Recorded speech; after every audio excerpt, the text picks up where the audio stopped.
L'eau a déferlé sans prévenir. Un grondement profond, presque surnaturel, s'est amplifié jusqu'à nous, ébranlant les murs de calcaire. Je n'oublierai jamais le fracas des flots s'engouffrant dans les galeries, dévorant l'espace avec une force implacable. En quelques secondes, le niveau de l'eau avait triplé, engloutissant les passages familiers et nous forçant à grimper sur une corniche, nos pieds glissant sur les parois humides. L'obscurité nous avalait tout entier, ne laissant que le bruit furieux de l'inondation et nos respirations haletantes. Nous avons évalué les dégâts avec ce que nous avions sous la main, 3 lampes encore fonctionnelles, quelques rations de nourriture humide, et des bouteilles d'eau à moitié vides. Une partie de notre équipement avait été emportée, les sacs flottants maintenant quelque part dans l'obscurité. La grotte, autrefois explorée avec une confiance naïve, était devenue un piège mortel. La recherche d'une sortie était désespérément chaotique. Chaque couloir inondé débouchait sur une impasse ou un éboulis. Les quelques passages étroits qui restaient libres nous conduisaient plus profondément dans le ventre de la montagne. L'angoisse s'installait peu à peu, surtout quand nous avons remarqué que l'air devenait lourd, vicié. L'oxygène s'épuisait, il était de plus en plus difficile de respirer, chaque inspiration semblait moins satisfaisante que la précédente. Mon esprit devenait flou, mes pensées s'enchevêtraient. L'un de nous a repéré un tunnel submergé. Nous savions qu'il n'y avait pas d'autre choix. Nous avons plongé dans l'eau glaciale, nos poumons brûlant alors que nous traversions ce gouffre sombre à l'aveuglette.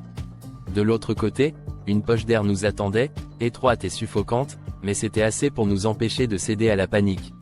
Juste avant que je ne sorte ma tête de l'eau, un éboulement s'est produit. La paroi sur notre gauche s'est effondrée, et j'ai entendu un cri étouffé. Le plus jeune du groupe, Marc, avait été piégé sous les roches. Nous avons creusé frénétiquement, les mains meurtries et glacées, tandis que l'eau menaçait de s'infiltrer à nouveau. À peine avions-nous libéré Marc, qui était à moitié conscient, que l'un d'entre nous a glissé sur les rochers glissants et s'est gravement blessé à la jambe. Une fracture, certainement. Nous avons dû improviser une attelle avec ce qui restait de nos sacs déchirés. Progressant à tâtons, la lueur de nos lampes faiblissait. La lampe frontale de Marc s'est éteinte, ne laissant plus que 2 sources de lumière pour guider nos pas incertains. Dans une galerie en pente, nous avons croisé une colonie de chauves-souris paniquées, leurs ailes battant frénétiquement dans l'espace confiné.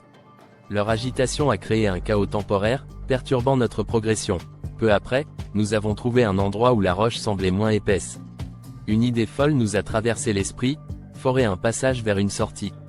Mais nos outils étaient insuffisants, et le bruit n'a fait qu'aggraver la situation en déclenchant une fuite d'eau par une fissure apparue soudainement. Le froid nous envahissait. J'ai commencé à ressentir les premiers signes de l'hypothermie. Les autres ont tenté de me réchauffer, mais mes muscles se contractaient involontairement, mon esprit se brouillait. J'ai cru voir des ombres glisser autour de nous, mes compagnons murmurant des choses que je ne comprenais pas. Les hallucinations ont commencé à nous affecter tous. Les roches semblaient bouger, les sons semblaient venir de directions impossibles. La découverte d'une galerie plus ancienne, marquée par le travail de spéléologues d'une autre époque, a ravivé un mince espoir. Mais cette section était en grande partie inondée et les parois paraissaient prêtes à céder à tout moment. En rampant à travers une crevasse, j'ai senti quelque chose se tortiller sous ma main, un nid de serpent. Leur présence inattendue a glacé le sang dans mes veines, et nous avons progressé avec une prudence désespérée. Le rationnement de l'eau potable était devenu critique. Il n'y avait plus que des flaques de boue épaisse, et chaque gorgée que nous prenions semblait insuffisante pour étancher notre soif. L'un de nous a tenté une ascension vers une fissure en hauteur qui semblait prometteuse. Mais le roc était traître, il a glissé et s'est blessé sérieusement au dos. Il nous a fallu chercher une autre issue.